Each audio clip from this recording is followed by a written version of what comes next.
Hi అండి, నేను మీ దేవిని. Welcome back to Devi Naidu vlogs. ఈరోజు వీడియో వచ్చేసి అందరు అడుగుతున్నారండి, అక్క మీ హెయిర్ ఎందుకు అంత పొడుగుంటుంది, పెద్ద పాప హెయిర్ ఎందుకు అంత పొడుగుంటుందని. ఈరోజు మీకు ఆ సీక్రెట్ అయితే కన్ఫర్మ్గా చెప్పాలనుకుంటున్నానండి. ఇప్పుడు ఓకే, నాదైతే ప్రాసెస్ నేను నెక్స్ట్ ఏం చేశానో చూపిస్తాను. పిల్లల విషయంలో ఏం చేస్తానంటే నేనండి, సర్టెన్ వాళ్ళకు ఒక వయసు వచ్చే వరకు వాళ్ళకి మొత్తం హెయిర్ అంతా తీపించేస్తూనే ఉంటానండి. ఎన్నిసార్లు తీస్తే మనకి అన్నిసార్లు హెయిర్ గ్రోత్ అనేది చాలా బాగుంటుందండి. ఆ కుదుళ్ళు గట్టిగా అయ్యి మంచిగా హెయిర్ అనేది మనకి పెరగడం స్టార్ట్ అవుతుంది. మా పిల్లలకి చిన్నప్పుడు ఫొటోస్ ఆల్రెడీ మీరు చూసే ఉంటారు. ఎప్పుడు హెయిర్ అయితే బార్బర్ షాప్కి తీసుకెళ్ళి ఎప్పుడు కటింగ్ చేపిస్తూనే ఉంటానండి. ఇప్పుడైతే ప్రాసెస్ చూపిస్తున్నాను చూడండి. అది ప్యూర్ కొబ్బరి నూనె అండి.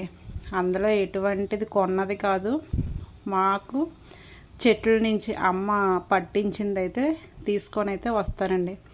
మనకు కూడా ఇప్పుడు సిటీలో ఉన్న ఎక్కడో దగ్గర అయితే అవైలబుల్ అయితే దొరుకుతుంది కదండి. ఎక్కడో అంటే కొంతమంది మంచిగా అమ్ముతారు కదా, అలాంటివి తెచ్చుకొని చూడండి. ఆ రోజు వరకు ఒక 2-3 మెంబర్స్ రాసుకుంటారా, లేకపోతే 1 మెంబర్ రాసుకుంటారా, దాన్ని బట్టి కొంచెం ఆయిల్ తీసుకొని చూడండి. అంటే మరి ఎక్కువ పెద్ద బోగాని ఎందుకని నేనైతే ఆ విధంగా చిన్న గరిటెలోనైతే వేసుకొని వేడి చేస్తున్నానండి ఆయిల్. ఇదే కాకుండా ఫస్ట్ ఇదొక ప్రాసెస్, ఇంకా నెక్స్ట్ ఇంకొక ప్రాసెస్ అయితే కూడా ఉంది, అది మీకు చూపిస్తాను చూడండి. అది గోరువెచ్చగానే అవ్వాలి, మరి ఎక్కువగా హీట్ చేయవలసిన అవసరం అయితే లేదు. కన్ఫర్మ్గా ఇవైతే మీరు కన్ఫర్మ్గా ఫాలో అవ్వండి. మీ హెయిర్ సరే నాదంటే పక్కన పెట్టండి, ఈ వయసుకు వచ్చినా సరే నాది ఇంతే పొడుగుంది కదా. పెద్ద పాపకు కూడా చూడండి ఎలా పెరుగుతుందో. చిన్న పాపకి ఒక 2 ఇయర్స్ బ్యాక్ అయితే తీపించానండి, అందుకే ఇంకా తనకు కొంచెం హెయిరే పెరిగింది. తనకు కూడా ఇదే ప్రాసెస్ ఫాలో అవుతున్నాను నేను. అదైతే చల్లారడానికి ఒక చిన్న గిన్నెలో అయితే తీసుకుంటాను చూడండి. అది తీసుకున్న తర్వాత ఎలా పట్టించుకుంటానో హెయిర్ మొత్తానికి ఆయిల్ నేను. మనం ఇప్పుడంటే చూడండి కొంచెం పెద్దవాళ్ళం అయినాక కాలేజీలకు వెళ్ళడానికి వాటికి వెళ్ళడానికి హెయిర్ ప్రతిరోజు హెడ్ బాత్ చేస్తూ ఉంటాం. అలా అవసరం లేదండి, వీక్లీ 2 టైమ్స్ చేసుకుంటే కనుక సరిపోతుంది. కుదుళ్ళకైతే బాగా పట్టియాలండి ఆయిల్. హెయిర్ ఎప్పుడు ఉండటం స్టార్ట్ అవుతుంది తెలుసండి, మన హెయిర్ చూడండి చిన్నప్పుడు ఎంత బాగుంటుంది, కొంచెం పెద్ద అయినాక హెయిర్ అవసరం హెయిర్ కాదు, ఆయిల్ వద్దని పిచ్చి పిచ్చిగా జడలు వేసుకోవడం, హెయిర్ లీవ్ చేసుకోవడం, ఇవన్నీ చేయడం వల్లే మనకి హెయిర్ అనేది ఊడిపోతూ ఉంటుంది. చూడండి చిన్నప్పటి నుంచి అలా పట్టించుకోవడం అయితే నాకు అలవాటు, ఇప్పటికి అదే ఫాలో అవుతూ ఉంటాను.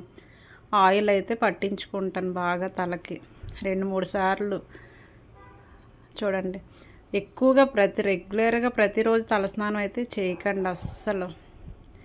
హెయిర్కి ఎంత బాగా ఆయిల్ పెట్టుకొని ఉంటే అంత బాగుంటుందండి హెయిర్ అనేది.